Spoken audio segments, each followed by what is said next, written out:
Hi friends, welcome to my YouTube channel. If you've never seen me before, I'm Kirsty and I just like to talk about true crime, and I hope that you have been having an amazing week so far, and I would love it if you subscribed because I'm here for you every single week. Today we're going to be diving into a case that is just something that should never be put together. These two words should never be put together in my opinion, and that is family annihilators. How are those two things even connected? This story is just truly tragic, a real case of from rags to riches, literally. Family annihilation often begins in the same kind of way: outwardly perfect lives and success, and a carefully tailored image that hides a slow, catastrophic downfall behind the scenes. This is a case of Christopher Foster, a self-made millionaire who seemed to have it all. He had a loving family, he had a sprawling mansion with loads of grounds, he had amazing luxury cars, he went on amazing holidays, but beneath the surface cracks were forming, and in August 2008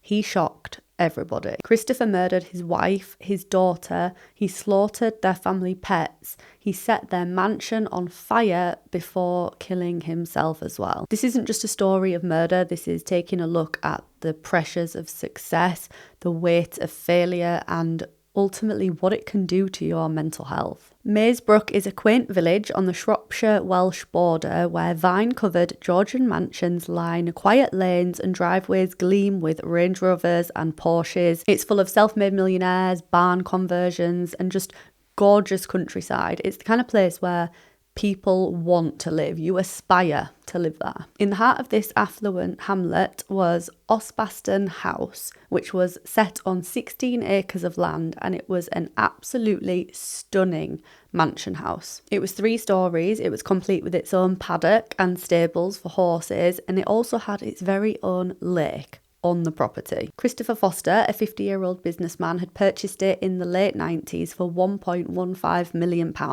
after his wife Jill had seen it in a magazine while she was out shopping at a Sainsbury's supermarket. She saw it in a magazine, she instantly fell in love with it, and within the next couple of days, an offer had been put in. Christopher's personal assistant, Valerie Pitchford, said that she remembers Jill coming home with this copy of Shropshire Life magazine and just saying how obsessed she was with this house and how much she loved it and that it was perfect. And Christopher just put an offer in straight away. Like, money was no object. Imagine just seeing your dream house in a magazine and telling your partner and they're like, yeah, okay, I'll just put an offer in. Over £1 million, that's no problem. Christopher put a lot of money into the property as well. He spent £50,000 just on landscaping alone, and then over £200,000 on antiques and furniture to fill every single room perfectly. To the outside world, the Fosters were the epitome of family bliss. Christopher looked like the doting dad who absolutely loved his 49-year-old wife Jill, and they just had an amazing relationship together. And their daughter, 15-year-old Kirsty, seemed really happy. She was really into horses. Obviously they had their own stables and paddocks. It was just like the most perfect family life. From the outside, it looked completely ideal. Isn't that every little girl's dream, to have her own ponies that are bought for you by your dad? She was literally living the dream. In the village that they lived in, Christopher was known as the millionaire. He had made a lot of money from the oil industry, and he was known that he'd made a big success of himself, and he had that reputation as like the big businessman. But appearances were deceiving, and Christopher actually wasn't the loyal, loving husband that he made out to be. He actually had around 8 mistresses around different times, so he wasn't the loving family man that everyone thought he was. Apparently his thing was blondes. He had a big thing about blondes, but also Jill was said to have had a couple of affairs herself. They were kind of in like a secret open marriage where they knew what was going on, and a few select people knew what was going on, but it was all kept secret, so not everybody knew. But it was like a mutual thing between the two of them that they were going to see some other people. Christopher's early life as well wasn't very typical. It was said that from a very young age, he always wanted to be in control. He always wanted to be the dominant one, even amongst his own family. It was also said by one of his brothers that he actually sexually abused him while they were kids. Christopher and his brother Andrew actually stopped speaking. Andrew, understandably, did not want any part of Christopher's life, but he went on to say that unless Christopher had complete control of a situation, he wasn't happy. He had a temper, and it was something that all of the family knew about. And like his daughter Kirsty, for example, knew that when he was in a bad mood, she was best to just stay out of his way. And Jill was also the same. It was kind of like, if he's in a bad mood, let's just not speak to him. We'll just let him get on with his own thing because we don't want to feel that wrath. Even though they had a housekeeper at the house, Christopher was always pruning over something. He was always like going over things in the garden, landscaping things, cleaning the cars, like tidying up and fussing over every little detail because he just had to have not the last word, but he had to just be involved in every single thing. He would obsessively clean his car collection. It had to be pristine and he had to know every detail of it was clean. The couple had matching cars. They actually had matching his and hers Porsches. He had an Aston Martin. Jill had a personal by your dad. She was literally living the dream. In the village that they lived in, Christopher was known as the millionaire. He had made a lot of money from the oil industry and he was known that he'd made a big success of himself and he had that reputation as like the big businessman. But appearances were deceiving and Christopher actually wasn't the loyal, loving husband that he made out to be. He actually had around 8 mistresses around different times. So he wasn't the loving family man that everyone thought he was. Apparently his thing was blondes. He had a big thing about blondes, but also Jill was said to have had a couple of affairs herself.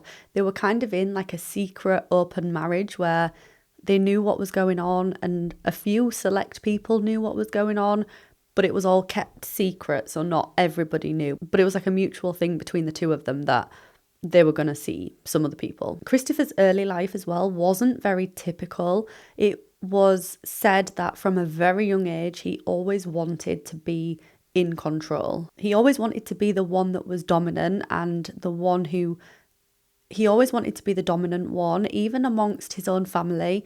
It was also said by one of his brothers that he actually sexually abused him while they were kids. Christopher and his brother Andrew actually stopped speaking. Andrew, understandably, did not want any part of Christopher's life, but he went on to say that unless Christopher had complete control of a situation, he wasn't happy. He had a temper and it was something that all of the family knew about. And like his daughter Kirsty, for example, knew that when he was in a bad mood, she was best to just stay out of his way. And Jill was also the same. It was kind of like, if he's in a bad mood, let's just not speak to him. We'll just let him get on with his own thing because we don't want to feel that wrath. Even though they had a housekeeper at the house, Christopher was always pruning over something. He was always like going over things in the garden, landscaping things, cleaning the cars, like tidying up and fussing over every little detail because he just had to have not the last word, but he had to just be involved in every single thing. He would obsessively clean his car collection. It had to be pristine and he had to know every detail of it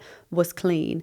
The couple had matching cars. They actually had matching his and hers Porsches. He had an Aston Martin. Jill had a personalised license plate on her Range Rover that said Jill 40. He even had a tractor for his grounds because he was the ultimate country businessman and he would ride around his property on a tractor because what else could he spend his money on? Why not? They had 3 horses, obviously, which Kirsty would spend a lot of time with. They also had 4 dogs and Jill kept doves as well. It's like a storybook family or a family that you would see in a film with the wife outside wearing a lovely white dress tending to her doves that just live outside. It was picture perfect for a lot of people, but it was built on a very shaky foundation. Christopher Foster wasn't born into wealth. In 1987, he was just an ordinary salesman from Burnley, living in Telford with a modest job in Wolverhampton, but tragedy struck the oil industry that year, creating an opportunity that Christopher would really seize. On the 6th of July in 1988, the Piper Alpha oil platform in the North Sea exploded in a catastrophic disaster. It was actually the deadliest in offshore oil history. Essentially, a gas leak ignited, which caused huge fires. It killed 160 167 workers and also 2 rescuers lost their lives. Only 61 people that were there survived it. That is absolutely huge numbers. This was a real turning point in the oil industry. The platform, operated by Occidental Petroleum, burned for days, and an inquiry led to sweeping safety reforms, including better fireproofing and insulation. And when most people would have seen just a complete tragedy and chaos, Christopher saw an opportunity. He saw Piper Alpha in flames and he got an idea. Christopher clearly saw the need for better insulation in these kind of circumstances, which is when he invented UltraShield, a patented chemical formula combining special rubber and plastic to create a fire-resistant shell around oil rig valves and pipes. It earned an A1 fire test rating and caught the eye of big oil companies like Exxon, BP and Shell. His company, Ulva Insulation Systems Limited, absolutely took off. At its peak, he was selling his products with a 50% markup, which was just enormous figures. This meant that he was making significant money. The family started going on luxurious 5-star holidays. They moved to Maesbrook, the amazing area that everybody wanted to be in. And by 2004, Christopher was worth $10 million. But the amount of money that he was spending, he was also not able to make that much. It was like he got a little bit of a taste of the good life and he wanted to keep it going. And he was living way above his means. Like, yes, he was making a lot of money, but not enough to fund everything that he was doing. He got to a point where he was living on credit cards and just adding the next big purchase to another credit card, not expecting what was going to happen next to happen, and that was the 2008 financial crisis. Christopher's empire had started crumbling a little bit in 2003. He'd signed an exclusive deal with a distribution company called DRC Distributions Limited, which was a supplier that was based in Cambridge. But by 2005, his debts exceeded his assets by £2.8 million.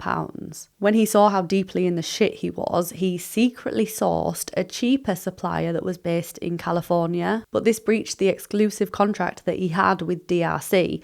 So naturally, they took him to court. They sued him in September 2006 for breach of contract, and the case dragged on until February 2008. The judge actually ruled against Christopher and called him bereft of basic instincts and commercial morality. They literally said in as many words, this man is not to be trusted. DRC Distributions Limited then took the UltraShield patent and they turned it into a global success. Christopher's company went into compulsory liquidation in September 2007, and so his money and salary and everything stopped. At this point, on top of everything, he owed nearly £1 million to Inland Revenue for unpaid taxes, national insurance and unpaid VAT. His debts were just getting bigger and bigger and bigger till it got to a point where he owed about £4 million. He remortgaged his house 3 times. He had over 20 bank accounts, one of which was overdrawn by £330,000. He was facing bankruptcy and he did not know what to do. He was once out and about doing whatever he wanted, like fine dining, these amazing holidays, trips, doing anything and everything he wanted, to now just being stuck in the house. It really doesn't take a lot to realise how quickly, though, this man could spend money, because even when he was stuck at home, he just took things to the next level. Like, he really enjoyed clay pigeon shooting. He did it every Tuesday, but rather than it just being like a nice, normal, cheap hobby, he spent £12,000 on shotguns and £8,000 on shoots. And it wasn't even fun because he had to be in control of everything. So anybody who he played with, like his friends or any family, couldn't even have a nice time because he had to win.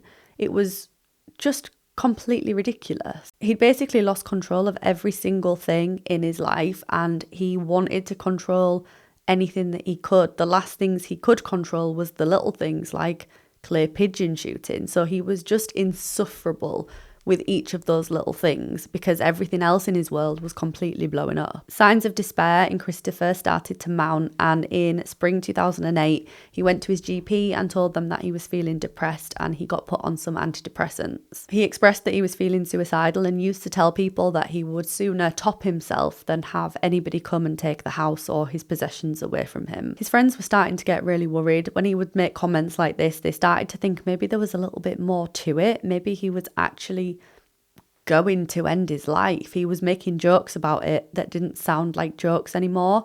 One of his friends texted him one day just to ask him if he was okay, and he replied and said, "Not really. I think everything is coming to a head for me." In August, bailiffs pinned a note to the front gate of his mansion that basically said he had run out of time. There was no way that he would ever be able to pay back what he owed. It was too late to keep the house. It was too late to do anything, and time was up. The 25th of August in 2008 was Bank Holiday Monday. Everybody in the UK was enjoying the sunshine. They were going to beer gardens. They were having barbecues. They were just having a beer in the sun.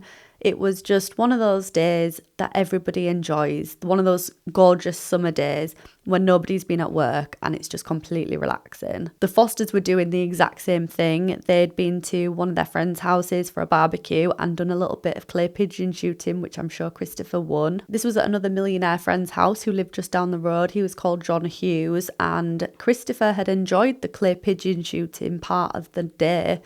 But afterwards he said to Jill that he was over it and he just wanted to go home, so he cut the day short. So they drove back over to the house in Jill's black Range Rover. Jill went off to bed first. Kirsty was staying up a little bit. She was talking online with one of her friends until it got to after midnight, and Christopher told her that it was time to go to bed. Being a typical teenager, she didn't really want to go to bed, so Christopher did the ultimate dramatic dad move and pulled the cable out from the internet so that the internet went out and left Kirsty with no option but to go to bed herself. Why were dads always so dramatic with things like that? So Jill and Kirsty were just fast asleep in their beds after a day in the sunshine, but this was when Christopher would do the ultimate betrayal. At around 3 a.m, Christopher fitted a silencer to his .22 rifle.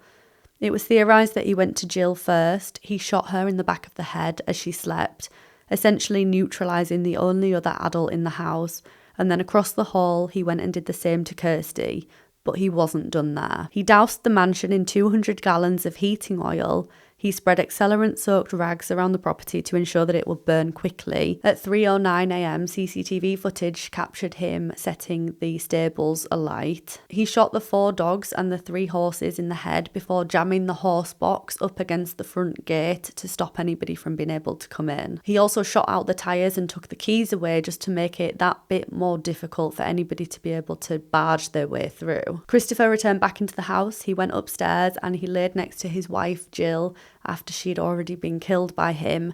He did take his gun up with him with the intention likely to shoot himself, but he didn't actually do that. He just let smoke do it for him, and he breathed in and passed away from smoke inhalation. Neighbours called 999 at 4:29 a.m. and 12 fire crews arrived, but when they got there, obviously they couldn't get straight in because Christopher's plan with the horse box had worked. The fire crew said that when they got there, the fire was so intense, they actually couldn't put it out. There was nothing that they could do. They just had to contain it to that house and try not to let it spread, but they just had to wait for it to burn itself away. The ruins of the once beautiful mansion smouldered for days, and on Friday the 29th of August, 2 charred bodies would be found near the ground floor fireplace. Jill's would be identified using dental records, and Christopher's would be identified using pelvic muscle. The fire had burnt that intensely that the floors had literally collapsed, so even though they started off on a higher floor bedroom, they ended up crashing down to the ground floor, which is where they were found. Kirsty's body would then be found days later. An inquest started on the 2nd of April 2009 and it lasted for around 2 days. Attendees watched really haunting CCTV footage from 3:12 a.m. to 3:49 a.m. They saw Christopher really casually walking about, really calm, as though it wasn't anything major going on. They saw him shoot a horse. They saw him set the stables alight, and they saw him blocking the gate with the horse box as well. Some of the people that saw it said that it was like watching something from a horror film, as though they didn't think it was real. It all felt too calm and too calculated to as though it was part of a plot rather than somebody's actual actions. It was later found that he'd been drinking that night, and he also had a heart defect that was apparently caused by stress, so obviously all of the issues regarding the money led him to have this heart issue. Coroner John Ellery ruled that he unlawfully killed his wife Jill and his daughter Kirsty before taking his own life. And he actually went on to recommend that GPs should inform the police if anybody suffering from mental health issues tries to get access to a gun. They thought that there should be some kind of protocol in place so that you can't just go out and get one if you are having a mental health crisis. When the family were laid to rest, it was decided that they should be laid to rest separately. So Kirsty and Jill were buried first, and Christopher had his own separate ceremony after, because it just felt